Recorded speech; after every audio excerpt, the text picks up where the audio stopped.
우리가 살고 있는 이 시대에 가장 중요한 삶의 문제 꼽아라 하면 노후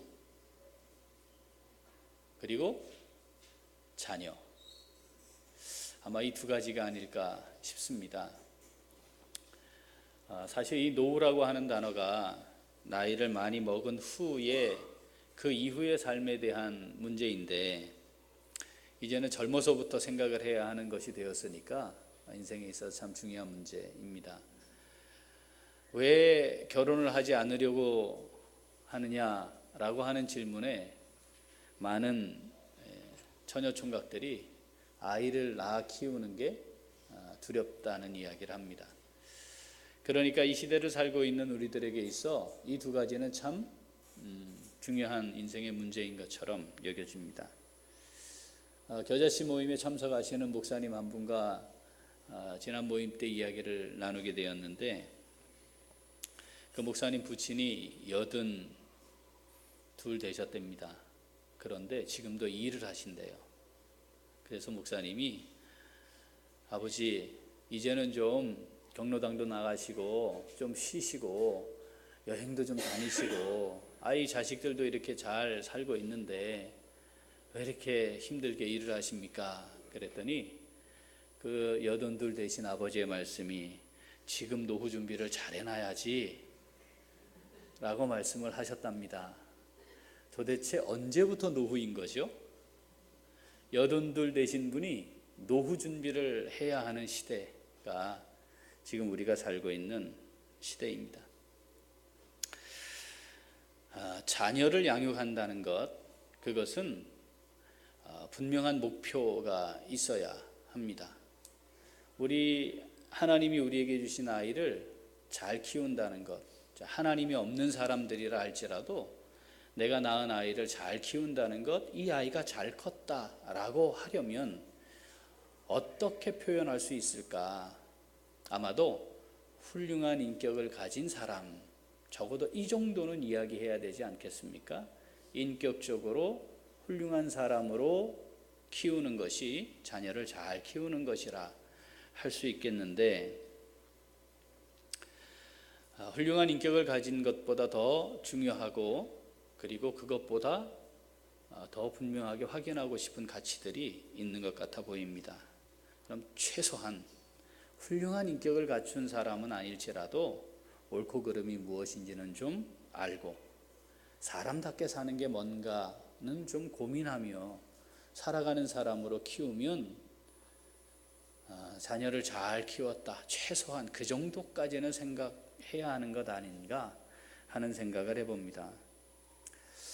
자녀들에 대한 부모의 끔찍한 마음, 대한민국 둘째가라 하면 서럽죠? 오바마 대통령이 자녀 교육에 대한 부모의 학구열에 대해 한국을 본받아야 한다는 이야기를 할 정도였다 하니 참 세계적으로 대한민국의 위력이 있습니다. 그죠? 자, 사진 하나 보여주실래요?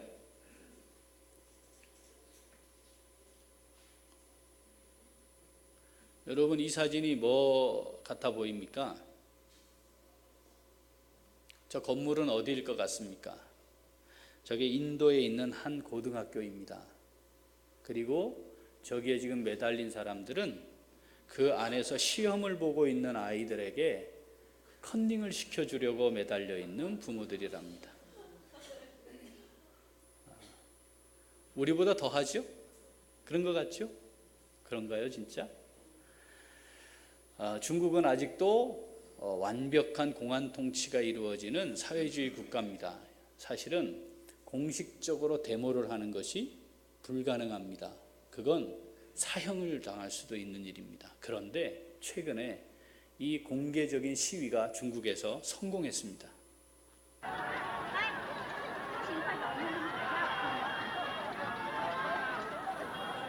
어디 같아 보입니까? 이렇게 보면 저게 운동장입니다.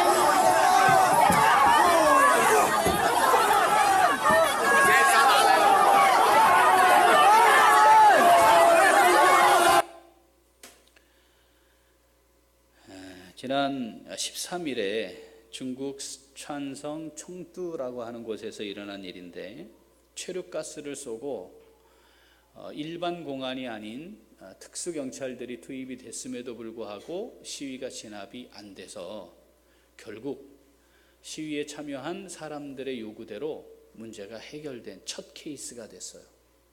근데 시위가 일어나게 된, 발단이 된 사건이 뭐냐면,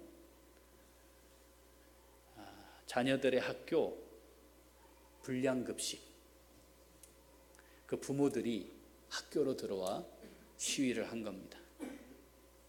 자녀들이 어떤 음식을 먹고 학교를 다니느냐가 저 부모들을 학교로 나오게 만들고 사형당할 수도 있는 위기 속에 시위를 하게 만들었습니다.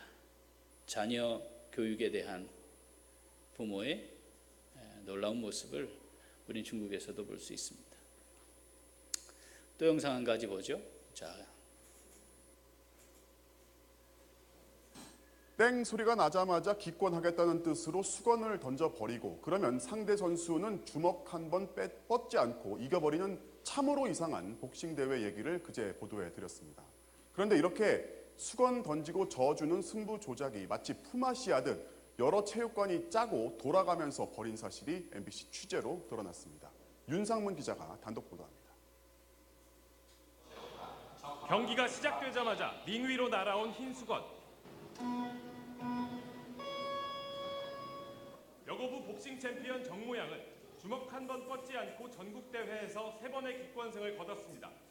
제대로 권투를 배운 적이 없는데도 정양의 아버지가 미리 손을 써 상대 선수의 기권을 유도한 겁니다. 그런데 취재 결과 승부 조작이 의심되는 경기가 더 있었습니다. 지난 2015년 전국 복싱 우승권 대회, 여고부의 다른 경기에서도 흰 수건이 등장합니다.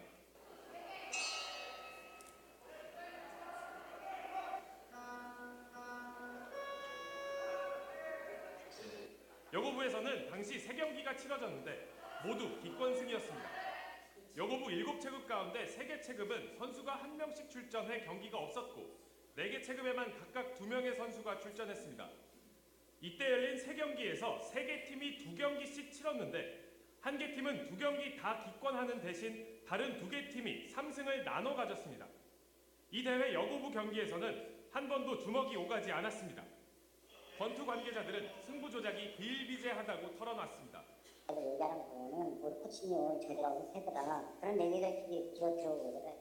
주로 대학 입시를 위해 승부 조작이 이뤄진다고 합니다. 최대 입시를 위해서는 메달이 필요하기 때문에 1, 2학년들이 3학년에게 경기를 양보한다는 겁니다. 3학년이면 2학년이 거의 져주는 이런 게 많거든요. 2학년이 나중에 3학년 됐을 때 예, 다른 학생들이 또 이제 져주는 거죠. 학원생이든 엘리트든. 복싱협회는 이 같은 실태를 몰랐다고 말합니다. 세계 체육관이 서로 돌아가며 이겼더라고요. 그래요? 그것까지는 잘 모르겠네요. 그러면서 강력하게 대응하겠다고 밝혔습니다. 최고 수위까지는 갈 상황이에요. 어떤 징계가 받게 됩니까? 제가 연구 퇴출까지는 돼요. 하지만 공공연한 승부 조작을 막지 못했다는 점에서 대회를 주관한 복싱협회도 책임에서 자유로울 수 없다는 지적이 많습니다. MBC 뉴스 윤상문입니다. 왜 이런 어처구니 없는, 정말 웃기에도 어처구니 없는 이런 일이 일어났죠? 대학 진학입니다. 그래서 승부를 조작하는 겁니다. 부모의 의지였을까요? 학생의 의지였을까요? 당사자의 의지였을까요?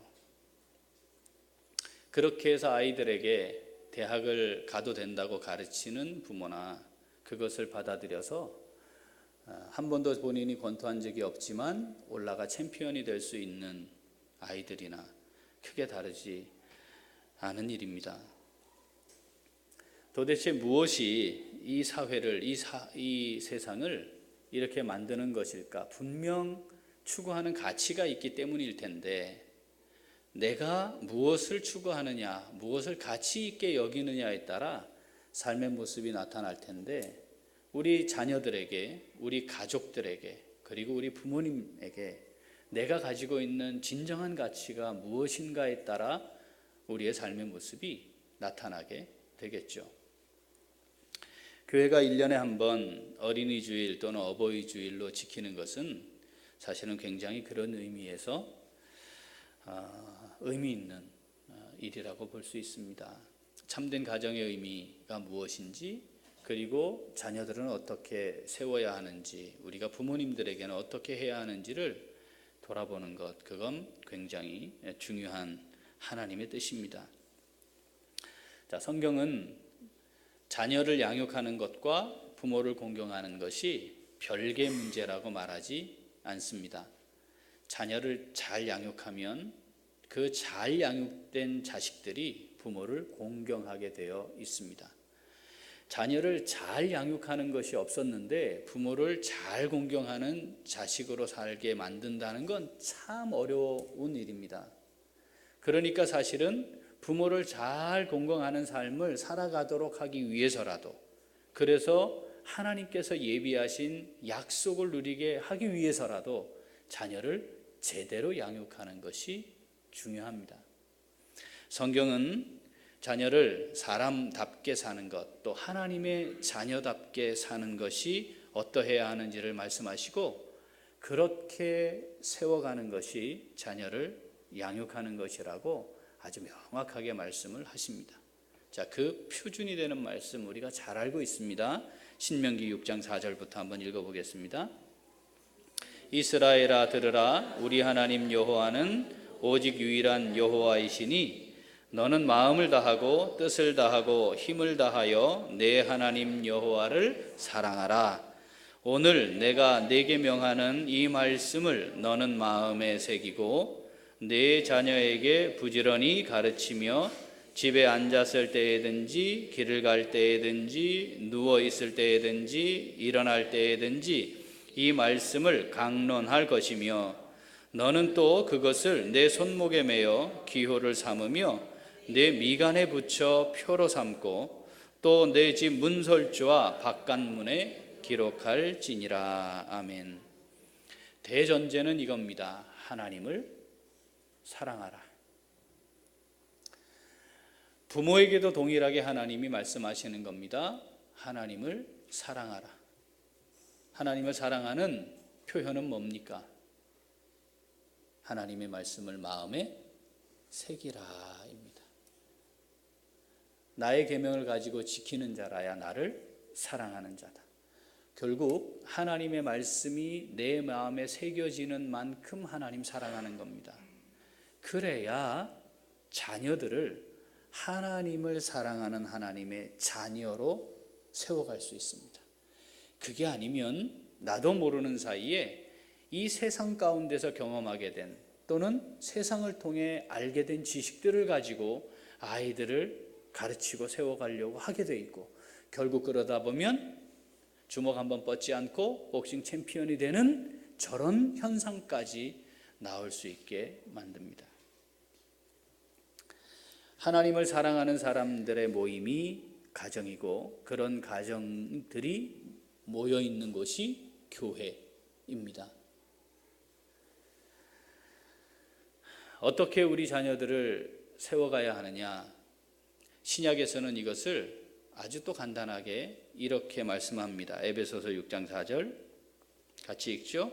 또 아비들아, 너희 자녀를 노엽게 하지 말고 오직 주의 교훈과 훈계로 양육하라. 아멘. 노엽게 하지 말아야 하는 것에만 초점이 맞춰지면 안 됩니다. 반드시 하나님의 자녀를 하나님의 자녀답게 키우는 데에는 하나님의 말씀, 교훈과 어떻게 그 말씀을 따라 살아가도록 하는 훈계가 있어야 합니다. 그래야 그 아이를 하나님의 자녀로, 하나님의 자녀를 하나님의 자녀로 세우는 것이 가능합니다. 그렇게 되면 노후가 보장되는 겁니다. 어라? 자녀를 양육하는 것과 노후가 보장되는 것이 어떤 연결 관계가 있나요? 상관관계가 있나요? 자, 에베소서 6장 4절에 그렇게 자녀를 양육하라고 말씀하시면 그 이후에 노후에 대한 이야기를 할 때 그럴 것 같지만 사실은 앞에 말씀이 있어요. 자, 에베소서 6장 1절에서 3절 읽어보겠습니다. 자녀들아, 주 안에서 너희 부모에게 순종하라. 이것이 옳으니라. 내 아버지와 어머니를 공경하라. 이것은 약속이 있는 첫 계명이니 이로써 내가 잘되고 땅에서 장수하리라. 아멘. 그리고 이어서 아비들아 자녀들을 뭘로? 주의 교훈과 훈계로 양육하라니까 무엇을 양육하는 겁니까? 무엇을 가르치는 겁니까? 적어도 하나님이 주신 사람에게 있어 모든 계명들의 중심이 되는 10개의 계명을 가지고 가르칠 때 사람과 사람 사이에 주어진 첫 번째인 5째 계명에서 내 부모를 공경하라고 가르치는 거죠. 여러분, 그것은 잘 가르쳐야 하는 하나님의 말씀입니다. 교훈도 해야 하고 어떻게 해야 합니까? 훈계해야 합니다. 결국 하나님의 말씀을 가지고 하나님의 사람을 잘 양육하지 않았기 때문에 지금 우리는 이 두 가지가 아주 심각한 사회적 문제로까지 확대되어 있는 세상을 살고 있는 겁니다. 자녀도 제대로 교육하는 것이 안 되고 노후 문제도 아주 심각해진 거죠. 하나님이 약속하셨단다. 네가 땅에서 잘 되게 하실 거야. 부모님을 공경해야 한다. 부모에게 순종해야 한다. 어떻게 하는 건지 내가 보여주마. 내가 하나님을 사랑함으로 하나님의 말씀에 순종하는 삶을 살며 보여주는 거죠. 그리고 가르치고 훈계해야 하는 겁니다. 자, 이 자녀를 제대로 양육하지 못했기 때문에 그 결과물로 사회적인 문제가 발생을 한 겁니다. 이게 시대의 문제입니까? 그렇습니다. 시대의 문제입니다. 문제는 우리가 하나님의 말씀을 따른 것이 아니고 시대를 따라왔기 때문에 시대의 문제이기도 하고 교회 안에서도 동일한 문제에 봉착한 겁니다. 오늘 우리가 읽었던 본문에는 자녀를 어떻게 잘 세워가야 하는지, 양육해야 하는지에 대한 아주 중요한 원리를 말씀하십니다. 자, 오늘 본문 한번 다시 읽어보죠. 잠언 22장 6절 같이 읽습니다. 마땅히 행할 길을 아이에게 가르치라. 그리하면 늙어도 그것을 떠나지 아니하리라. 아멘. 여기 아이에게 가르치라 했어요. 여기 아이는 젖먹이를 가리킵니다. 그러면 하나님이 허락하신 하나님의 자녀, 그 자녀 양육해야 하는 시점이 언제냐? 젖을 먹고 있을 그때부터라는 겁니다. 여기 마땅히 행할 길. 자, 마땅히가 입구라는 뜻을 가졌어요. 행할 길은 삶의 태도와 방식이에요. 요걸 원문에 그냥 문자적으로 해석을 해보면 이겁니다. 어떤 길을 가야 하는데, 즉 새로운 인생을 시작하거나 새로운 상황을 맞이하게 될 때 어떤 삶의 태도와 방식을 가지고 가야 하는지에 대해 가르쳐야 한다는 겁니다. 다양한 것이 있겠죠. 처음 사람을 만날 때에, 어린이집을 다닐 때에, 유치원에 갈 때에, 학교를 갈 때에, 공부를 하게 될 때에, 친구들과 교우관계를 맞이할 때에 네가 어떤 삶의 태도와 방식을 가지고 가야 하는지 처음 시작할 때부터 가르치라는 거예요. 그게 아이에게 가르치라. 뭐를? 마땅히 행할 길을. 마땅히 어떤 삶을 살아가야 하는지, 내 인생의 걸음은 어떠해야 하는지를 누구로부터 배워야 합니까? 부모로부터 배워야 합니다. 어디에서? 가정에서. 그런데 그것을 우리는 제대로 가르치지 못하는 것처럼 보여집니다. 빠른 시간 내에 주어진 일을 잘 해내는 능력 있는 사람이 되기를 원하는 것 같습니다. 공부를 잘할 뿐만 아니라 다양한 분야의 지식이 있는 사람이 되기를 원하는 것 같습니다. 예기치 않는 상황에 부딪혀도 잘 헤쳐나갈 수 있는 그런 힘을 가진 사람으로 살아가기를 원하는 것 같습니다. 많은 사람들을 잘 움직이고 리더십을 가져서 그 사람들을 통해서 무슨 일을 해낼 수 있는 그런 능력 또는 막강한 힘을, 권력을 가진 사람이 되기를 원하는 것 같기도 합니다. 그런데 그 모든 것에 앞서 하나님을 사랑하는 사람으로 세워가지 않으면 오히려 그렇게 지니게 된 더 많은 것들이 삶에 유익을 가져다 주는 것이 아니라 삶에 오히려 큰 해를 가져다 주게 됩니다.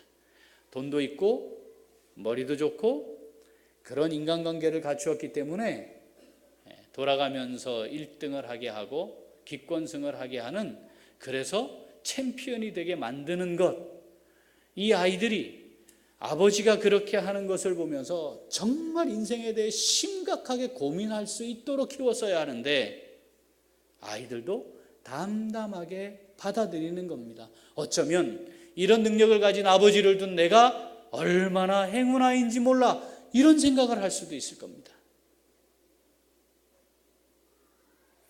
무엇이 정말 참된 가치인지 제대로 이해하고 제대로 가르치지 않으면 기능적 인간을 만듭니다. 기능적 인간이란 사람의 본분은 무엇인지 상관없이 많이 가지면 성공한 것으로 말하는 겁니다. 지식도 많아지고 돈도 많아지고 지위도 많아지고 높아지면 그게 성공이라고 말하는 겁니다. 그리고 그렇게 된 것을 가지고 내가 하고 싶은 대로 사는 거죠. 그리고 그것을 누리는 것을 다른 사람들과 나는 특별한 사람인 것처럼 이해하며 살게 하는 겁니다. 그래서 노는 물이 다른 인간이 되는 거죠. 그걸 즐깁니다. 동경합니다. 기대합니다. 적어도 하나님을 알고 있는 하나님의 사람들은 하나님의 자녀라고 하는 관점에서 우리 아이들을 바라보아야 합니다. 내 새끼가 아니고 하나님의 자녀임을 인정하는 것으로부터 시작해야 합니다. 다른 건 못해도, 다른 건 부족해도 정말 하나님을 사랑하는 사람으로 살아야 한단다. 평생을 살아가며 마지막 순간까지 놓치지 말아야 하는 것이 하나님을 사랑하는 사람으로 살았다라고 말할 수 있는 것이어야 한단다. 너를 정말 사랑하는 하나님, 너도 정말 그 하나님을 사랑하며 살았으면 좋겠다. 그래서 하나님을 사랑하면 그 아이의 삶을 하나님이 책임지십니다. 부모인 내가 우리 아이들의 삶을 책임질 수 있나요? 책임지지도 못하면서 책임질 것처럼 살아 우리 아이들이 하나님을 사랑하는 사람으로 자라는 시기를 놓치게 만든다면 이건 참 슬픈 일입니다. 다른 건 몰라도 하나님을 사랑하는 사람으로 살게 해야 합니다. 허점도 있고 실수도 있고 허물도 있고 약점도 있어요. 우리가 알고 있는 수많은 믿음의 사람들 다 그랬습니다. 다 약점이 있었고 허물이 있었고 문제가 있었습니다. 그런데 하나님이 그들을 사용하셨습니다. 하나님 뭘 보신 걸까요? 그 안에 있는 하나님을 사랑하는 마음이었습니다. 이게 빠져버리면 아무리 많은 것을, 탁월한 무엇을 가졌다 하더라도 그게 그의 삶에 참된 유익을 주는 게 되지 않을 수 있다는 것을 부모들은 바라볼 수 있어야 합니다. 우리는 지난주에 열왕기하를 읽었습니다. 성경 일독 하고 계시죠? 순서대로 지금 하고 계시죠? 네. 열왕기하를 읽으면서 무슨 생각을 해보셨습니까? 저는요, 이 성경을 읽을 때마다 참 이해가 잘 안 돼요. 왜냐하면 히스기야 왕이 참 하나님 앞에 귀하게 쓰임받는 왕 아니었습니까? 소위 악한 왕, 선한 왕 이렇게 구분을 하면 그 선한 왕 중에도 이름이 남을 만큼 참 하나님 앞에 신실한 왕이었어요. 그런데 그 아버지는요, 참 악한 왕이었거든요. 어떻게 이런 아버지에게서 이런 왕자가 또 이런 왕이 세워졌을까 싶어요. 그런데 이 히스기야처럼 이렇게 또 믿음으로 행한 왕이면 그 아들이 좀 이어갔으면 좋겠는데, 하나님이 이스라엘을 멸망시킨다 말씀하실 때 내가 그럼 때문에 뜻을 돌이킬 수 없어 하는 인물이 히스기야의 아들이에요. 므낫세.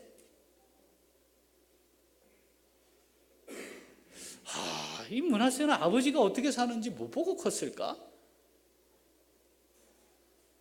그런데 그 므낫세의 아들 아몬은 2년밖에 통치를 못하고 바로 이어서 8살짜리 요시야가 왕이 되잖아요.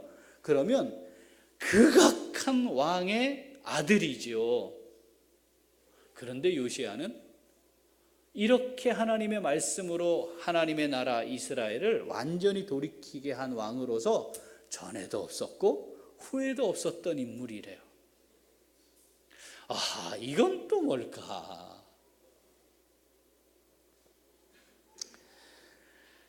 항상 환경에 의해 사람이 영향을 받긴 하지만 그 환경만으로 자라는 것은 아니다. 그러므로 여러분, 좋은 환경만을 만들어주는 것이 우리 아이들을 잘 키우는 것에 중요한 원리가 아니라는 것을 기억하셔야 합니다. 중요한 건 악한 왕 밑에서도 하나님의 말씀이 있으면 믿음으로 훌륭한 삶을 살 수 있어요. 믿음으로 훌륭한 부모를 두었더라도 그 자식에게 하나님의 말씀이 제대로 전달되지 않으면, 전수되지 않으면 역시 또 악한 삶을 살아가게 된다는 겁니다. 우리가 어떤 것에 초점을 맞추어야 하느냐죠. 하나님을 사랑하느냐에 초점을 맞추어야 합니다. 정말 하나님을 사랑하는 그 사랑으로 사랑이 중심이 된 가정 하나님이 정말 세우십니까? 그렇습니까? 확신이 안 되십니까? 예일 대학에 가면 아시죠? 세계적인 대학 아니에요? 예일 대학에 가면 그 예일 대학 출신 한 가정을 연구하는 연구소가 세워져 있어요. 그런데 그 연구소가 연구하는 대상이 뭐냐면 바로 이 하나님의 사랑을 중심으로 살기만 했는데 아주 특별하게 부유하고 그런 게 아니고 아주 가난한 가정에서 태어난 한 사람이 가정을 일구고 그 자손들이 정말 귀하게 쓰임받는 미국에 큰 영향을 미치고 있는 것을 보고 그걸 연구하는 거예요. 그런데 그 연구하는 것을 예일대학의 연구소를 세워놓고까지 연구하는데 뉴욕의 시 교육위원회는 그 가정과 또 다른 한 가정을 비교합니다. 이 가정은 부유하지는 않지만 사랑으로 세워진 가정이었고 또 한 가정은 돈이 아주 많은 가정이에요. 그런데 그 후손들의 모습을 보니까 너무 극명하게 대조가 되더라는 겁니다. 자, 영상을 한번 보겠습니다. 미국을 움직이는 인물들을 줄줄이 배출하고 있습니다. 이 집안이 정치, 경제계와 법조계는 물론 학계와 종교계에 이르기까지 수백 명의 인재를 두루 배출할 수 있었던 배경이 무엇이었을까요? 이 집안의 위대한 유산은 다름 아닌 가족 간의 사랑이었습니다. 취재 황상무 특파원입니다. 미국 매사추세츠의 작은 도시 노스댐프턴. 도심 한가운데 고색 청년한 교회가 서 있습니다. 교회 앞에는 252년 전 이곳에서 목회를 했던 한 목사의 이름이 있고 교회 안에도 그의 부조가 걸려있을 정도입니다. 조나단 에드워스. 그는 초기 미국 교회사에서 가장 우뚝 솟은 인물입니다. 식민지 시절 순수한 복음을 강조해 대각성 운동을 일으키면서 절제와 여성 해방, 도덕과 박애라는 당시 유럽과는 구별되는 미국사의 특유의 가치를 만들어냈습니다. The ministry that he had here in Northampton reached the far corners of the world because what he did here during the Great Awakening captured the imagination of church leaders around the world. 그런데 미국의 일반인들에게 조나단은 목사로서보다는 그의 부인 사라와 더불어 위대한 가문을 연 인물로 더 잘 알려져 있습니다. 교회에서 멀지 않은 이 집에서 조나단 부부는 11명의 자녀를 두게 되는데 이때부터 미국을 움직이는 위대한 인물들이 줄줄이 태어나는 것입니다. 지금까지 8대를 내려오면서 부통령이 나왔고 주지사가 3명, 대학 총장이 13명, 인구 600만 이상의 대도시 시장이 3명, 장차관급 공무원이 82명, 변호사가 149명, 판검사 48명, 목사가 116명, 의사가 68명, 교수가 65명, 세계적인 사업가가 75명, 뛰어난 발명가가 25명이 탄생했습니다. 무엇이 이 가문을 이렇게 만든 것일까? 교회의 목사는 우선적으로 그의 신앙심을 꼽았습니다. Well, first of all, he was a man of deep faith and a strong belief in God. His church was built in 다음으로 자녀들에 대한 교육을 들었습니다. 조나단은 7명의 딸들에게도 아들과 똑같은 교육을 시킨 것으로 유명합니다. 마지막으로 예상치 못한 답변이 하나 더 나왔습니다. It's not just education. It's also a loving heart and raising your children in an atmosphere of love. 예일대에는 지금 조나단 연구센터가 있습니다. 그의 사상과 또 그의 가문의 놀라운 성공을 연구하는 것입니다. 수석 연구원도 가문의 성공 비결로 1차적으로는 교육을 들었지만 그보다 위에 가족 간의 사랑을 꼽았습니다.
어린이 어버이 주일에 우리가 정말 깊이 다시 한번 우리의 가정의 모습, 부모로서의 모습, 자녀의 모습 깊이 돌아보아야 합니다.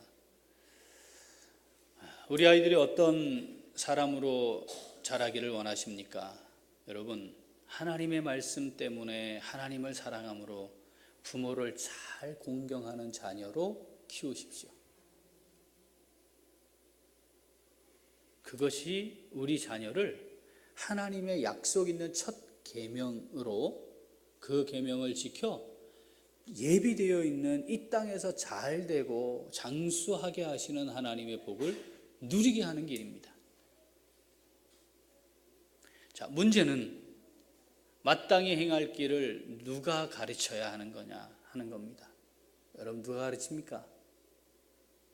마땅히 행할 길을 누가 가르칩니까? 부모가 가르치는 겁니다. 성경은 더 정확하게 말하면 아버지가 가르치도록 되어 있습니다. 하버드 대학이 11년 동안 연구를 했습니다. 사회적으로 저명 인사가 되었거나 나름 성공했던 사람들, 그 사람들이 성공하게 된 요소들이 뭘까, 공통적인 요소들이 뭘까를 다 조사를 해봤는데 가장 공통점이 많았던 것이 아버지가 신실한 종교 생활을 했다는 겁니다. 미국의 분위기가 기독교라고 하면 그 신앙적인 요소가 굉장히 중요한 영향을 미쳤다는 겁니다. 여기 계신 아버지들, 우리 자녀가 잘 세워지기를 원하십니까? 믿음 생활을 잘 하셔야 합니다. 아이들에게 하나님을 사랑하는 것이 무엇인지 삶으로 보여주시면 됩니다. 그것이 우리 아이들을 잘 세우는 겁니다. 돈을 많이 벌어서 부유한 환경에서 넉넉하게 자기가 하고 싶은 것 하도록 하는 것이 중요한 게 아닙니다. 그건 부차적인 것입니다. 마땅히 행할 길을 젖먹이 때부터 너희 아이들에게 가르치라. 이 명령을 받은 사람이 아버지라는 사실을 잊지 마십시오. 아이가 너무 커버렸습니까? 손자 손녀가 있습니다. 기도하시면 됩니다. 준비하시면 됩니다. 하나님, 내 아들은 내 딸은 그렇게 못했지만 하나님 우리 가문해 주실 정말 소중한 우리 자녀 손들을 잘 키울 수 있도록 하나님 지혜를 주옵소서. 그 아이들에게 젖먹이 때부터 어떻게 하는 것이 정말 하나님을 사랑하는 것인지를 하나님의 말씀으로 내 삶의 열매들로 잘 전수하는 믿음의 조상이 되게 하옵소서. 우리는 이 땅의 삶이 끝나면 하나님께로 가겠지만 결국 우리의 자녀손들은 남게 될 것입니다. 조나단 에즈워스, 특별히 많은 좋은 환경을 가지고 태어난 금수저가 아니었습니다. 그런데 그의 삶을 연구한 사람들의 결론은 하나님에 대한 사랑하는 마음이었다. 신앙심이었다. 여러분, 하나님을 사랑합시다. 우리 안에 하나님을 사랑함이 있어야 합니다. 그 사랑이 풍성해져야 합니다. 그 사랑이 깊어져야 합니다. 그 깊어진 하나님을 향한 사랑 때문에 어떻게 살아가야 하는지, 어떻게 살고 있는지를 젖먹이 때부터 우리 아이들에게 보여주고 하나님의 말씀으로 교훈하고 그리고 그렇게 살아가도록 훈계할 수 있어야 합니다. 실패했다고 생각되십니까? 50원 보인 겁니다. 고민하고 있는 또 다른 사람들을 도울 수 있습니다. 우리 교회는 마땅히 행할 길을 아이들에게 잘 가르치는, 그래서 하나님을 사랑하는 귀한 하나님의 사람들이 모이는 가정들로 이루어진, 또 적어도 그것을 우리 가정이 존재하는 이유로 삼고 그렇게 하기 위해 하나님 앞에 기도하고 몸부림치는 귀한 가정들의 모임인 공동체로 든든히 세워질 수 있게 되기를 소원합니다. 기도하겠습니다. 하나님 아버지, 오늘 어린이 주일, 어버이 주일